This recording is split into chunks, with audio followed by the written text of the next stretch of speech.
Hi guys, hope you're all keeping safe and well. In this video I'll be going into something I mentioned in a previous video, which is my 30-minute practice routine. We'll get into it straight after this.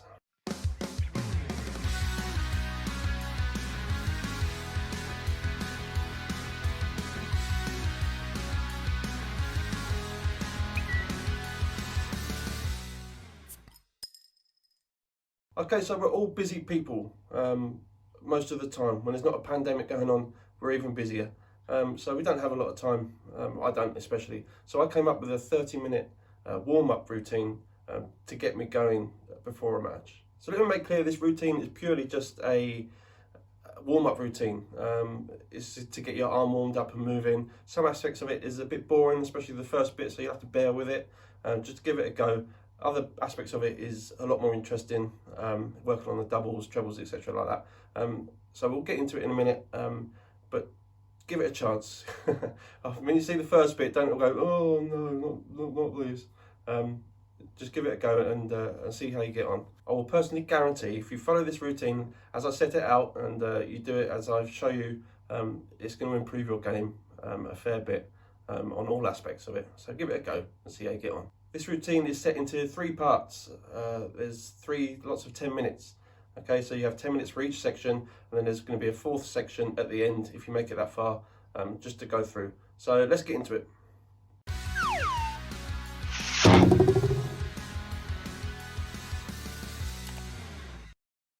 Okay, so this is the first game round the clock, fairly self-explanatory. I'm sure we all know how to do this one.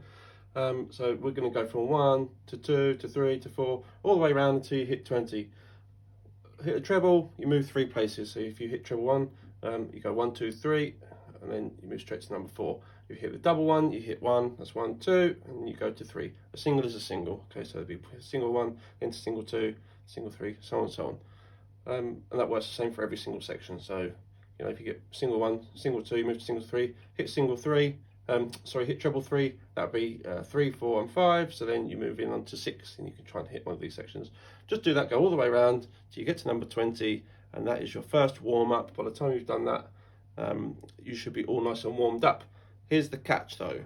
So this is the way you can either make it easier or you can make it harder for yourself. What I would do to start with, give yourself 3 strikes. Okay, so you're going for the single 1. If you miss and hit a single 20, 18 or any other target that's not inside the 1 section, you lose 1 life. Okay, if you hit it, then fair enough, you don't lose a life, just move on. If you miss a 2, you lose a life. So you have 3 lives. Once all your lives are gone, you're up to number 14 maybe. You hit the 9, that's your last life gone. You go all the way back to number 1. Okay, now this game you can give yourself more lives or you can give yourself less lives depending on your ability. But give it a go. Okay, like I said, I keep saying, maybe a bit of a boring game, but this is purely just to get your arm warmed up, get your muscles all warmed up, and get you ready for section number 2. Okay, so that was part 1. I understand, you know, it can be a little bit boring just going around the clock like that, but like I said before, this is part of the routine that's purely just to get your arm warmed up, get your eye on a bit, get all those muscles working in your neck and your back and your shoulder. Yes, I know it can be boring, but you know, what's the point in going up to the dartboard and just throwing for treble 20s? Because what's the likelihood the first 3 darts you throw at treble 20, you're going to hit 180?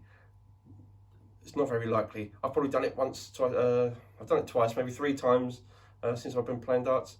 But even if you do hit a 180 with the first 3 darts, you're more than likely, the next 3 darts, you're not going to get anywhere near that. And you're just putting negative thoughts into your head straight away before you've even done anything. So I don't see the point in picking your darts up. The first thing you go for is a 180 because you're not going to hit it. And then that's not going to give you any confidence at all. Okay, so section number 2 we'll move on to now.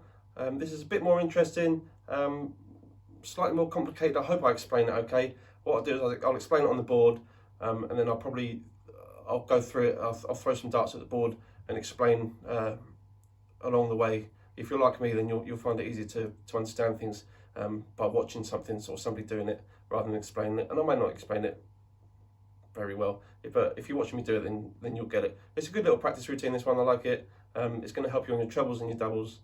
So let's get into it. Section 2.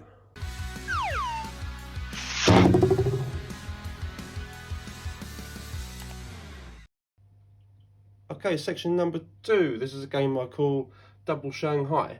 So it's kind of based on Shanghai. We all know what Shanghai is. Shanghai is basically hitting one of each section, so like a treble, single, double. And what we're doing is we're going around the clock again, so it's 1 to 20. You're scoring points on this game, so for every one of each section that you hit, you score 1 point. So if you hit a treble 1, that's 3 points. A single 1 is 1 point, a double 1 is 2 points. And this is the Shanghai bit. So if you hit the treble, the single, the last dart always has to be at the double. Okay, so if you go single, treble, single, last dart of the double, that is 10 points. Okay, and then you move on to section 2. Okay, if you hit a treble 2, that's still 3 points. Even though it's number 2, you've only hit 3. Okay, 3 of them. So it's 3 points for a treble, 1 point for a single, 2 points for a double. Hit all 3, that's 10 points. Okay, hit a treble, and then you miss, say hit the 17, then you hit a double, that'd be 5 points because it's 3 and 2, that's 5 points. Okay, now like I said, make sure that the last dart has to be at the double. So this is a game for practicing one dart at a double for your last dart. Okay, so we're doing that all the way around. Count up your points, and then next time you practice you can try and beat your last score. I hope that's self-explanatory. I'll throw a few darts now and go through it as well, and that should make it perfectly clear for everybody then. Okay, so we're starting on number 1. Let's see how we get on. Okay, so that's 2 points. 1 point. Last dart has to be at the double for the points to count. Missed, so no points.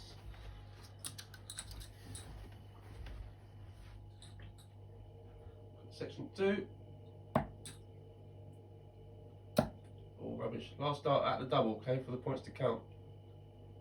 That's in, so that's 5 points. Okay, so you've got the treble is 3, the double is 2, so that's 5 points.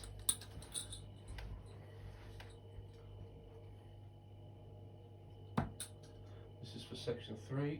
That's awful, that's awful. No score. The last dart still has to be at the double, even if you miss the first 2, to catch any points. Number 4. Oh, come on. Last dart of the double, no in there. I've had no warm up before this, that's my excuse. Okay, we'll just try section 5. Last dart of the double, miles away. But you get the gist, okay? So that's the way you go all the way around, count up your points, make a note of it in your phone, and then just try and beat it again next time. 10 minutes on this section. There is no way of making it easier or harder, this game. It's just as it is, and you just try and score as many points as you can. Okay, so that was section 2. It's a good little game that you can play down the pub with your mates as well. You can chuck a quid in each on the table or something like that and work your way around. Okay, so going to section 3. Section 3 is a doubles game. Okay, this is for warming up your doubles. It's a good practice routine actually. You can do this one not just as part of this 30-minute routine, but you can also do it if you've got a spare hour or so. You can play this as much as you like, and it really does help on your doubles and your bullseye as well. I enjoy this game. It's a good one. Actually, I thought that I'd made this up myself. I thought I came up with it, and then a few months later I was watching YouTube, and I think it was either Raymond van Barneveld or MVG was on YouTube explaining this game, and I thought, well, that's my game that I made up. But obviously I didn't make it up. I must have seen them doing it at some point on YouTube and it embedded in my brain, and I came up with it that way. But this is it. This is a good one. We'll get into it. Section number 3.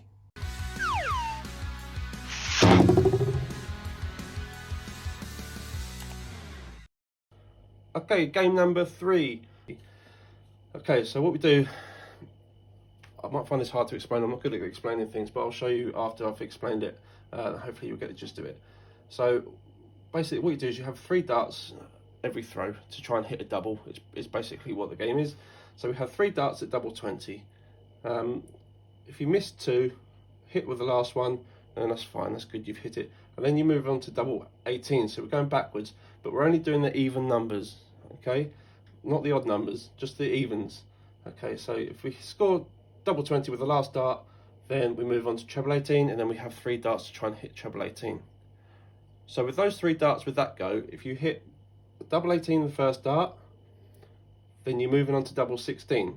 But because you've hit it with the first dart, that means you get 2 extra darts. They're like bonus darts to try and hit double 16. Okay, so you go double 18 first dart, you hit it, 2 darts of double 16, miss, miss. Okay, you then have another 3 darts because you've got another go with 3 darts to try and hit it again. So that's an incentive to try and hit the double with your first dart, because it gives you 2 extra bonus goes with the remaining 2. Okay, so we missed with those 2, we hit double 18, missed, then first dart on the double 16 for the next go, we hit it. Okay, then we're moving to double 14. So I'll do a bit of it, and then hopefully that should explain it a bit better. The way that you can make this a bit easier, the way I do it, is you can give yourself a point to get to, and then you don't work backwards.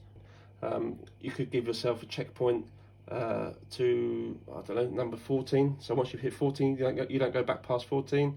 You can give yourself as many checkpoints as you want, or you can give yourself no checkpoints, like I said, depending on how good you are. So be true to yourselves. You know how good you are. Don't make it too easy for yourself. Hopefully I've explained that okay, and you all understand it. I'll go through it now. I'll throw a few darts at the board and show you how it's done. Okay, there's double 22nd dart. So now I've got a bonus dart at double 18. And it's in. Okay, so what we're doing now then, we'll move on to double 16. So we're just doing the evens, so it's double 20, double 18, down to double 16.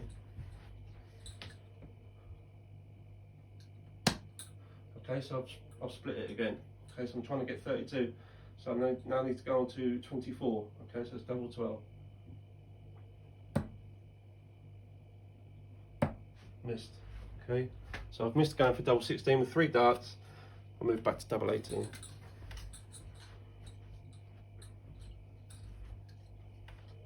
So hopefully that sort of gives you the gist, and you just carry on doing that the whole way around. What happens if you split and you haven't got a double left? So say I was going for double 18s, I hit the 18, leaves 18, I'll go for 9s, okay, and I hit a single 9. Well, I've still got 1 dart left, but I can't go out with 9. There's no such thing as double 4.5. So this is where the bullseye comes in to play. So you can still take out the double 18 by hitting the bullseye with your last dart. This is a great practice, I think, for your bullseye with 1 dart. This improved my bullseye shots, quite a fair bit. So you go 18, hit the single 9, oh, can't get out. That's okay, I've still got the bullseye to go for. Hit the bullseye, that's it, you've taken that out.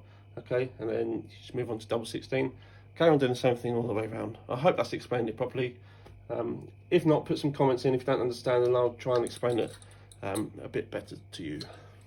Okay, so that was that one. A good little doubles game, like I said. Get practicing on it. That will really help your game and your doubles come along, I promise. We'll go into the next section now, which is section number 4. If you get enough time, if you get to this point, it's just an outshots game. I think we probably all know this one, but I'll explain it anyway for any beginners or new players that are just taking it up.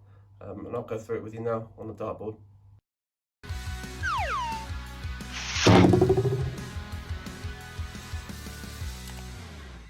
Okay, so I'll show you the last section now. Those 3 sections that I've just shown you, that you've just seen, spend 10 minutes maximum on those 3 sections. You might not need 10 minutes. If you're spending more than 10 minutes, then just adjust the difficulty, like I said, by giving yourself the checkpoints, the lives for the first game. Just make it a little bit easier for yourself if you're spending more than 10 minutes on each section. If you're a little bit under 10 minutes each section, it's no problem. If you get to the end, there's a checkout game that you can play. So the checkout game, I usually tend to start on 130, and I'll give myself 6 darts from 130. So basically what you do is you're going from 130 in 6 darts. If you hit it in 6 darts, or you go out in 6 darts or under, you move up by 10. So then you move to 140. If you're 130 and you don't take it out in 6 darts, then you move down by 1. So you go to 129, okay? And it's the same every time. So if you did take out 130, you move up to 140, and then you missed the 140 in 6 darts, you move down to 139, miss again 138, miss again 137, hit 137, then you move up by 10 points, so you'd be on 147. And you just carry on playing around like that. That's just another good outshot practice game. You can play that game whenever. Okay, so that's it for this video. I hope it was okay. I hope it's not too boring. They're all games that most people have probably played before. But like I said, this is one way to squeeze it into a 30-minute routine, so that it gives you a short amount of time to warm up before a match. And I promise it will help you and it will work. So give it a go, see how you like it, leave some comments below, and I'll see you later. Thanks for watching.